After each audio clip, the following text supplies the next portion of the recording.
Good afternoon. It is 1:45 on Tuesday. Anybody watching? How you doing? How you been? I just dropped Boo Boo off at work. I got done early today. I was home by like 11:30. Was not expecting that. But my boss said she wasn't originally planning on working today. But the last house that we did today, I think we did them 2 weeks ago, maybe 3 weeks ago. Apparently they complained, so she just came to see what was up. So I don't know what they complained about. I didn't ask. I don't care. We cleaned the house. It's fine, but whatever. So that was fine. I mean, my boss didn't make a big deal about it or anything, so she actually felt kind of bad about it. It's like, well, I mean, we all got to do our jobs, so, somebody complains, you got to come see what's up. Like, I get it. It's, it's fine.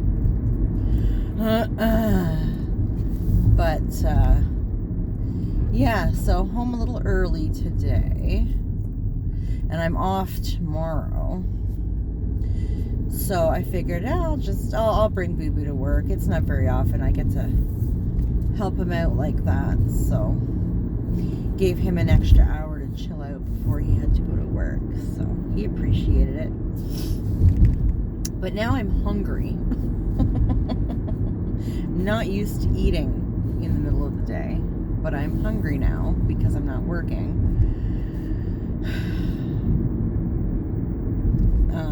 So I'm going to swing by the dollar store and just grab like a cup of soup. I may try and get some cooking done. We'll see. I don't know. I kind of feel like my day is done, quite honestly.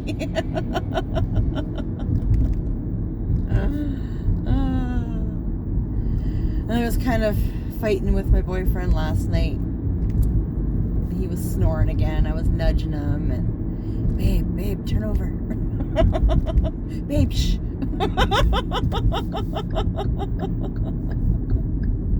But it worked out in the sense that, like I didn't have to leave my bed or anything. So that was nice. That was a good signal, bro. Good job. Good job. Actually, you know what? I think what I'll do is just park over here for a moment. Because why not? I think this is a government building, but meh, it's fine. It's fine. I think this is where you go to get your licensing for your fishing and stuff. I don't know, but whatever. It's fine. I'm not bothering nobody. Oh my goodness. So, yeah. My boss and I ended up having a very interesting conversation on our way to drop my coworker off at home. Gonna get deep for a second. Warning, okay? I think it was 2 weeks ago. Maybe last week. I can't remember. Time means nothing. But my boss took a Friday off. It must have been 2 weeks ago. I'm pretty sure she worked with us last Friday. She took the Friday off to go to a funeral. Now, I can't remember if it was her husband's family. It must have been her husband's family. Or a family friend. It was something to that effect. But she was saying, I don't know how we got on the topic. She just sort of brought it up. But she was saying when she went to this funeral, whoever was putting the funeral on, they had, for the person that passed, they had an open casket. Now, I don't mean to offend anybody, but I just think that is just so wrong. Oh my God, that shit freaks me out. It's so weird. And that's what we were sort of discussing. She was saying, like, it was one of those situations where you walk in the room and you have no choice but to see this, right? Usually, with the exception of maybe one funeral that I've been to that was open casket, they're usually at the back of the room. So you walk in and, you know, the immediate family or whatever is there to greet you, and you give your condolences, and there's usually a book to sign. I think that's kind of weird too, but I mean, that's the kind of thing you do at a wedding, right? Like, whatever. Sign a little book, give your condolences, and you move into the room, right? You can either, usually there's drinks out somewhere, you can get like a glass of water or whatever, when you're at like the funeral home, right? And toward the back of the room is usually, if there's a casket at all, and if it's open, it's usually at the back of the room, right? So you're not greeted immediately, forced to see an open casket, right? But I guess in this circumstance, it was like like you walked in the room and it was like at the front of the room, kind of off to the side, right? So like you walk in, you scan the room as you do, right? And blam, there it is. And she was very taken aback by it. I would be too. I am not comfortable with that. I don't like that kind of thing being forced on me. No. So I, generally speaking, I don't go to funerals. Like, I'll send you a card or something. I mean, it has to be an extreme circumstance for me to go to a funeral as an adult. Okay. I was forced to several as a child. Well, as like a teen, preteen sort of deal. But as an adult, yeah, it has to be an extreme circumstance. And I need to know what I'm getting into. I will ask the question, am I going to see our dear departed? Because I'm not down for that. Okay, it's not my thing. It's not how I need to say goodbye. It's not a memory I need to have in my head. Okay. I don't need that. So we were discussing that, and we very much agree with each other. It is not necessary. Like I said, you know, I mean, it's, I guess, kind of one thing. I mean, the option, like I said, when they're at the back of the room, cool, do you. I don't need that in my life. Okay. You do what you need to do. Don't force it on me. Okay, don't make it the first thing I see when I walk in the freaking room. Not okay. My grandmother, my mom's mom,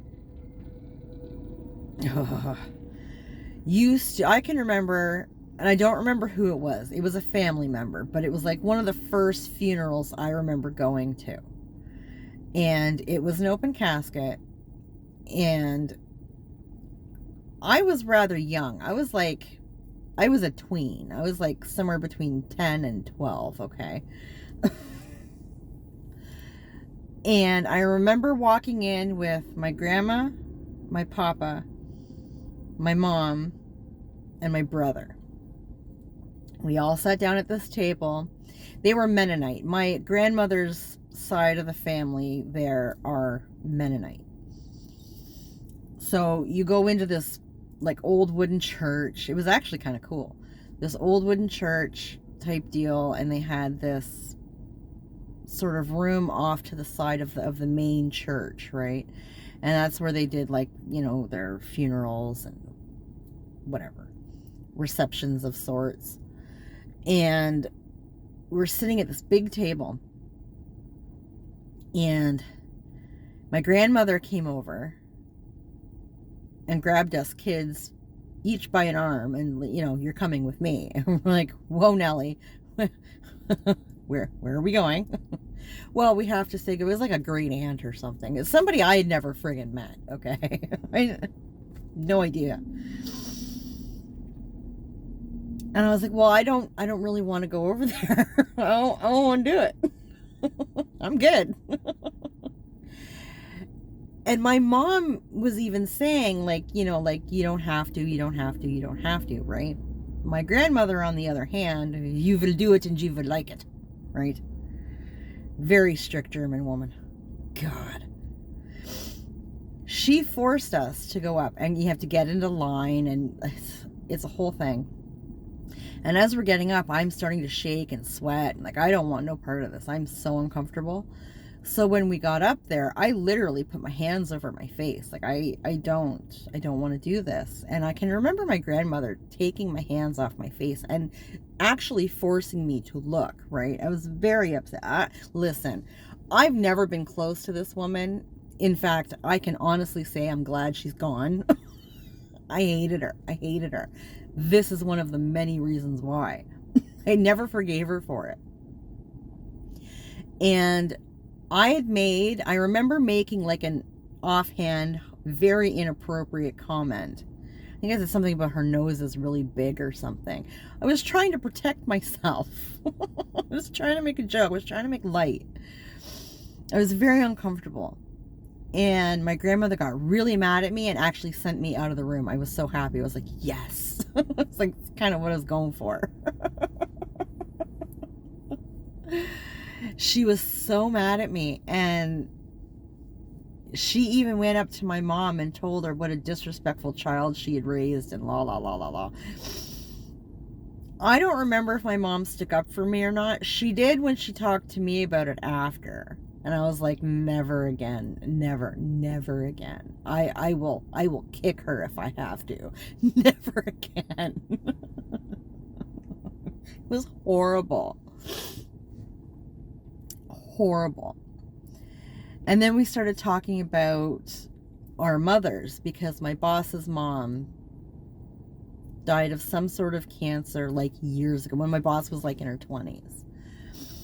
My mom died of cancer like 3 or 4 years ago, and both of them had actually more or less starved to death. And we were talking about, you know, we don't need to see our loved ones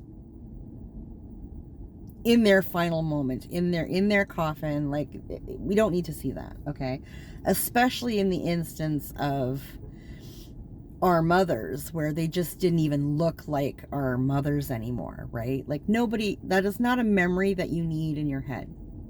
I can remember my mom when she was healthy and vibrant and looked good and whatever, but I also have those memories of her when she was sick and deteriorated and, you know, kind of gray looking, and, you know, she had lost so much weight because of her inability to eat properly. And I remember the night that she passed, my brother and I had to go to her apartment. And we got there, like, you know, like the police were there. Like, it was a whole thing. It was horrible. It was a horrible experience. But I remember when I got there, the officer, I stood out in the hallway. I refused to go into the apartment at all. Not happening. I just wanted to know, had she actually passed, or were we going to the hospital? Like, I didn't really know for sure what was going on, right? And the officer said, no, you know, I'm very sorry, she has passed, but we need somebody to identify. And I was like, yeah, that is not gonna be me. Nope, I'm not going in there, and you can't make me. In fact, I'm getting in the elevator, I'm going downstairs, I'm gonna go outside, and I'm gonna chain smoke my face off. That is what's gonna happen. Gave a toodaloo to my brother, and I left. I was like, nope, I noped right the fuck out. It's not happening. It was horrible. Horrible. I couldn't imagine. There's just not a memory that I want in the back of my head of a loved one, never mind my mother, right?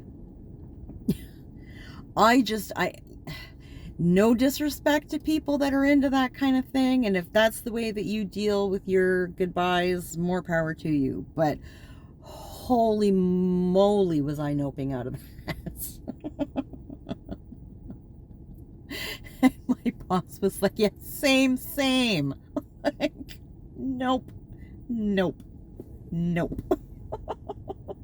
And my poor coworkers in the back seat of the van, just like completely silent.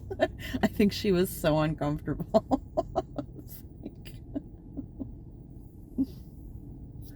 I don't know where that conversation came from. But yeah, I was like, yeah. And once had we dropped her off yet? No, she was still in the car. My boss even said, like, I've told my kids and I've told my husband, like, if I ever get diagnosed with any kind of cancer, like, there's not going to be any of this chemo radiation. Just, it's going, like, we're just ending it. It's done right there. And I said, no, same. 110%. And I've told my kids the same thing. Nope. I've watched that, and I'm not down for that at all.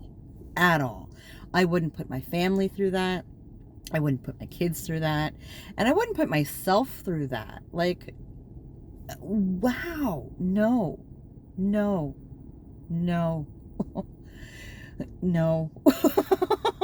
It's just a horrible thing to watch. But what an interesting conversation. And it's interesting to see how people react to conversations like that. Like I said, my coworker in the back was just completely silent. She had nothing to say. My boss and I, same. Oh my God.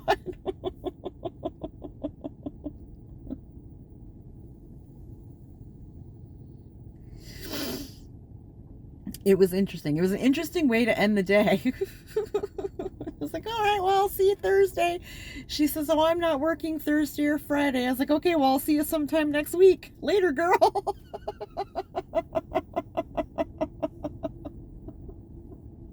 I'm going to go home now. La, la, la.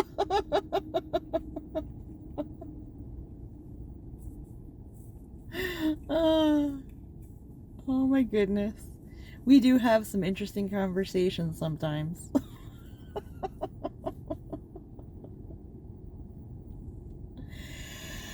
Anyways, what time are we at? Oh, we're at 17 minutes. I think that'll do. I'm starving. I have to go get me some noodles. And quite possibly some chips. Quite possibly.